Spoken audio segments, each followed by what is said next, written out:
She asked me to drive her to study group every Tuesday for her online course. I got curious and followed her inside. It was a support group for women stuck in unfulfilling relationships. She spotted me and said, "See, this is why I need this." I made sure she had plenty of time for group therapy after I left. Hey viewers, real quick, only 8% of you watching are subscribed, and the channel's kinda stuck right now. If you enjoy these stories, a quick sub would really help us keep going. Thanks. You know that moment when you suddenly realize your entire relationship has been a lie? Yeah, that was me 3 weeks ago on a random Tuesday evening, standing in the back of a community center meeting room while my girlfriend of 2 years labeled our relationship unfulfilling to a group of strangers. Let me back up a bit. I'm Alex, 35M, an electrical engineer who owns a small but successful consulting firm. I've built my business from scratch over the last 7 years, and I'm proud of what I've accomplished. I work hard, but I make time for life outside work, hiking, playing hockey in a rec league, and spending time with friends and family. I met Natalie, 33F, at a friend's barbecue 2 years ago. She was smart, ambitious, and had a quick wit that I found attractive. She worked in marketing for a mid-sized company and had recently moved to our city. We hit it off immediately, sharing similar interests in travel, indie films, and trying new restaurants. The chemistry was strong, and for the first year, things were great between us. Fast forward to about 8 months ago.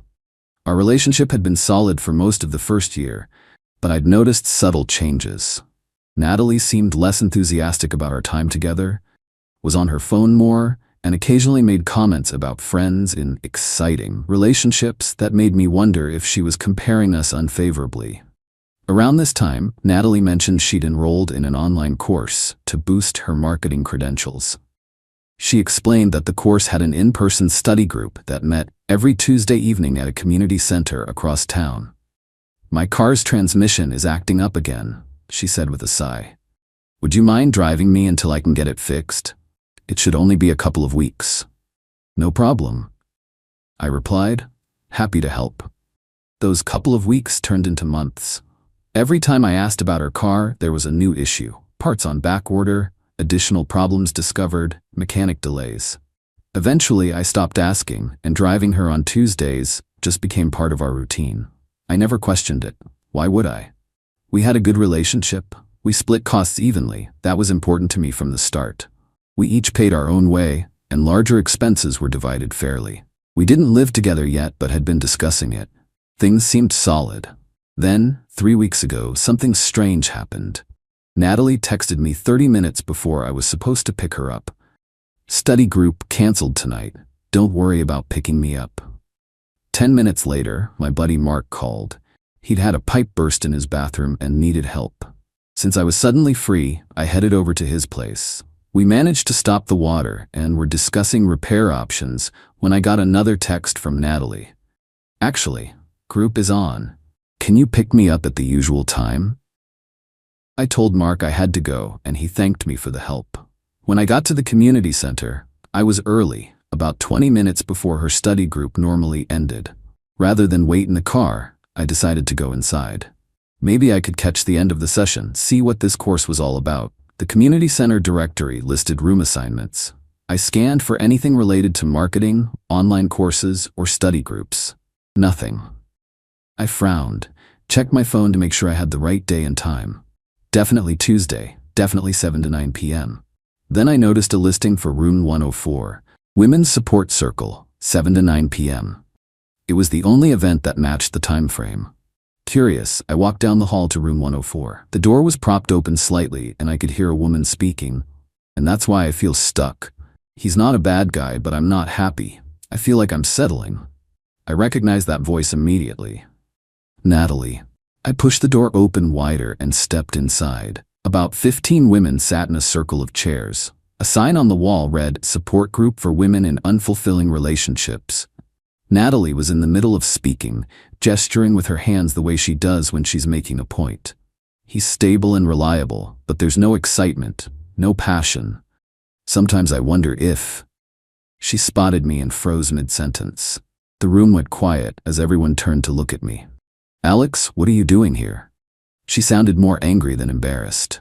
I came to pick you up, I said calmly. The marketing study group got out early? Her face flushed. The group facilitator, a woman in her 40s with a therapist's clipboard, stood up. I'm sorry, sir, but this is a closed session. We maintain strict confidentiality for our members. I'm going to have to ask you to step outside. No problem, I replied. I just came to pick up my girlfriend from her marketing course study group. Seems I got the wrong room. Natalie stood up, glaring at me. See? This is why I need this group. You're spying on me. Spying? I literally walked into a room where you told me you'd be, except you're not in a study group for your online marketing course, are you? The facilitator stepped between us. This is inappropriate. Our members need to feel safe here. Please leave immediately, or I'll need to call security. I understand. I apologize for the interruption. I nodded respectfully to the group and walked out. I went to my car and waited. My mind was racing, but I kept my cool. This wasn't about her attending a support group. People need help sometimes, and that's fine. This was about the elaborate lie she'd constructed and maintained for months. 20 minutes later, Natalie emerged from the building, phone clutched tightly in her hand. She got in the passenger seat, slammed the door, and immediately went on the offensive. I can't believe you embarrassed me like that. I started driving, eyes on the road. Interesting take. I'm embarrassing you by discovering you've been lying to me for 6 months. I wasn't lying, not really. I needed a safe space to work through my feelings. And you couldn't just tell me that? You had to invent a fictional marketing course? Would you have understood? You think everything is fine between us. I thought everything was fine because you never indicated otherwise, I said. We talk every day, we make plans for the future. You tell me you love me. Was all of that a lie too? No, I do love you. I don't know if you're the one. There's something missing. We drove in silence for a minute before I asked, how long have you felt this way? I don't know. A while. 6 months? Longer? She stared out the window. Longer, I guess. I nodded slowly. So for most of our relationship, you've been unhappy, but pretending everything is fine. It's not that simple. Actually, it is. You've been dishonest. Not just about the support group, but about us. When we got back to her apartment, I parked but didn't turn off the engine. Aren't you coming up? She asked. No, I need time to think. Alex, don't be dramatic. Let's talk about this. We just did. You're unhappy in our relationship and have been for a long time. You've been lying to me instead of communicating. What else is there to discuss tonight? So that's it? You're just going to leave? For tonight, yes. I need some space to think about what all this means for us. I'll call you tomorrow. I didn't call her tomorrow, or the next day. I needed time to process everything and decide what I wanted to do. She called and texted multiple times, alternating between angry messages about how I was punishing her and tearful apologies. On the third day, I finally answered her call. We need to talk, I said, in person. Are you free this evening? Yes, she said, sounding relieved. My place? No, let's meet at Riverfront Park. 6 o'clock. I chose a public place deliberately. I wanted neutral territory, and I didn't want this conversation happening at either of our homes. When I arrived at the park, Natalie was already sitting on a bench overlooking the river. She dressed up and was wearing the perfume she knows I like. Classic manipulation tactic. I sat beside her, maintaining some distance. I've given this a lot of thought, I began. Me too, she interrupted. Alex, I'm so sorry about all this. I should have been honest with you. The group was just a way for me to work through some issues. It doesn't mean I don't love you. Let me finish, I said firmly. I've thought about this, and I've come to a decision. We're done. Her face fell. What? No, Alex, please. It was just a stupid support group. It's not about the group. It's about the lying. It's about the fact that you've been unhappy for most of our relationship, but chose to lie about it instead of talking to me. It's about the fact that you were telling strangers about our problems before you'd even admit to me that problems existed. I made a mistake. Everyone makes mistakes. This wasn't a mistake. A mistake is a momentary lapse in judgment. This was a deliberate deception that you maintained for months, and it revealed something important about our relationship. It's not what I thought it was. I can change. We can work on this. I shook my head. That's not what I want. I want a partner who sees me as their equal, who communicates honestly with me, who doesn't view our relationship as settling. I deserve that, and frankly, so do you. So that's it? 2 years down the drain because I joined a support group? No, 2 years down the drain because you've been pretending to be happy with me when you weren't. I'm not interested in being someone's safe option while they look for something better. She started crying, which I expected. When that didn't work, she switched to anger. You're not even willing to try? This is exactly why I needed that group. You're so cold and logical about everything. I'm being clear about what I want and don't want. That's not cold, it's honest. Something you might want to try. I stood up. I've boxed up the things you left at my place. You can pick them up anytime this weekend. I'll leave them with the doorman. Your spare key is in there too. What about my coffee maker and the painting we bought together? She asked, suddenly focused on possessions. The coffee maker was a gift from you to me for my birthday. It stays. The painting, I paid for it, but you can have it if you want, let me know. As I walked away, she called after me.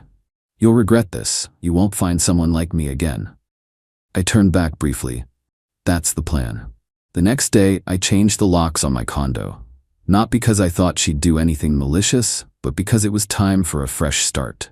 I also contacted the concierge at my building to remove her from the visitor pre-approval list. Clean break. Over the next week, I received dozens of texts and calls, which I mostly ignored. The few I responded to were strictly about logistics, when she could pick up her things, confirming that she got them, etc. The most telling message came about 10 days after our breakup. She texted, I talked about us at group yesterday. Everyone thinks you're being unreasonable.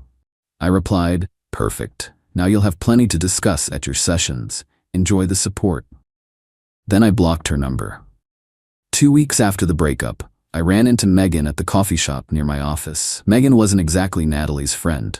She was the girlfriend of one of my hockey teammates, and she and Natalie had become friendly when we used to hang out as a group. I nodded politely, expecting her to ignore me or give me the cold shoulder. Instead, she stopped by my table. Hey Alex, how are you doing? I'm good, thanks. You? She hesitated. Good. Listen, I just wanted to say, I'm sorry about how things went down with you and Natalie. Thanks. These things happen. Yeah, but she lowered her voice. The way she's talking about it isn't exactly accurate. She's making it sound like you flipped out because she was getting therapy. I shrugged. People tell themselves what they need to hear. Well, I know there was more to it. Jake mentioned that Natalie was complaining about your relationship to him and me months ago. She would say things like, it's just temporary, or I'm still figuring out what I want whenever we'd ask about your future plans.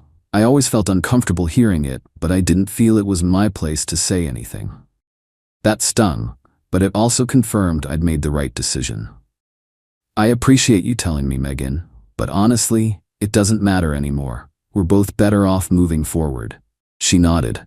For what it's worth, I always thought you two were mismatched. You were building a life. She's still figuring out what she wants. We said our goodbyes, and I finished my coffee, thinking about what Megan had said. It aligned with what I'd already suspected. Natalie had viewed our relationship as a placeholder, something to pass the time until something better came along. A month after the breakup, I got an email from Natalie. The subject line read, Closure. Alex, I've been doing a lot of thinking about us and what went wrong. I realize now that I wasn't fair to you. The support group was supposed to help me figure out if my feelings were valid or if I was just afraid of commitment. I should have been honest with you from the start. I started seeing a therapist last week, and she suggested I take responsibility for my actions, so that's what I'm doing. I'm sorry for lying to you. I'm sorry for not appreciating what we had. You were right to end things. I hope you're doing well. Natalie, I read it twice, then sent a brief reply. Natalie, thank you for your email. I accept your apology and wish you the best with your therapy and future relationships. Take care. Short, polite, final. No need to rehash the past. 3 months post-breakup, I was having dinner with my friend Chris and his wife Shannon when they casually mentioned they'd seen Natalie the previous weekend. We ran into her at that new restaurant downtown, Shannon said. She asked about you. Chris nodded. She seemed different, more subdued. Said something about how she'd made a mistake and realized too late that what looks boring from one angle might actually be stability from another. I took a sip of my drink. Interesting perspective shift. You're not thinking of giving her another chance, are you? Shannon asked, looking concerned. Not a chance. That chapter is closed. They both looked relieved. Good, Chris said, because we've invited Elise from Shannon's work to our barbecue next weekend. She's new in town, smart as hell, and Shannon thinks you two might hit it off. No pressure, Shannon added quickly. Just two cool people who might enjoy meeting each other. I considered it for a moment. Sure, why not? I'm open to meeting new people. And I was. The breakup with Natalie had been a wake-up call in many ways. I'd invested 2 years in someone who had been fundamentally dishonest about her feelings and expectations. But rather than making me bitter or distrustful, the experience had clarified what I wanted in a partner and what I wouldn't tolerate. 6 months later, I was leaving my building when I spotted Natalie waiting by the entrance. I hadn't seen her since the breakup, and she clearly had been waiting for me to emerge. Alex, hi, she said, looking nervous. Natalie, what are you doing here? My tone wasn't hostile, just matter of fact. I was hoping to catch you. I've been thinking about us a lot, and I realized... She paused, gathering her thoughts. I realized that I never really gave our relationship a fair chance. I was always looking for something more exciting instead of appreciating what we had. I see. I've been in therapy, real therapy, not just a support group. For the past few months, it's helped me understand why I always chase the new and exciting instead of valuing stability. I think I self-sabotage because I'm afraid of being hurt. I nodded. I'm glad you're getting help, Natalie. That's a good step. I miss you, she said quietly. I know I don't deserve another chance, but I thought maybe we could get coffee sometime, just to talk. I looked at her directly. I appreciate you sharing that with me, but I'm seeing someone now. Her name is Elise, and it's going well. I'm not interested in revisiting the past. Her face fell. I understand. I needed you to know that I recognize what I threw away. I hope your therapy continues to help you, Natalie. I genuinely wish you the best. As she walked away, I felt a sense of closure I hadn't realized I still needed. Later that evening, as Elise and I were having dinner at my place, I told her about the encounter. She was waiting outside my building, I explained. Wanted another chance. Elise, a pediatric surgeon I'd met at Chris and Shannon's barbecue, considered this. How did that make you feel? Honestly, validated, but not tempted. Elise smiled. You know, my ex used to call me boring too. He said my work schedule was predictable and my hobbies weren't exciting enough. Then he left me for a skydiving instructor. Seriously. Yep, lasted 3 months before he realized that adrenaline junkies make exciting dates, but terrible partners. I laughed. What happened to him? Last I heard, he was dating a librarian. As we continued our evening, I thought about how differently things might have turned out if I hadn't discovered Natalie's deception that night at the community center. I might still be driving her to her study group every Tuesday, still believing we had a future together, still being the reliable but boring boyfriend she settled for while looking for something more exciting. Instead, I found someone who saw reliability as a strength rather than a consolation prize. Someone who communicated honestly and valued the same things I did. Someone who was building a career, saving children's lives. Hardly boring, just different priorities. In Natalie's case, I made sure she had plenty of time for her support group sessions. Permanent time. And judging by our brief encounter, she was still figuring out what she wanted. Me, I already had it, and I didn't need a support group to know it.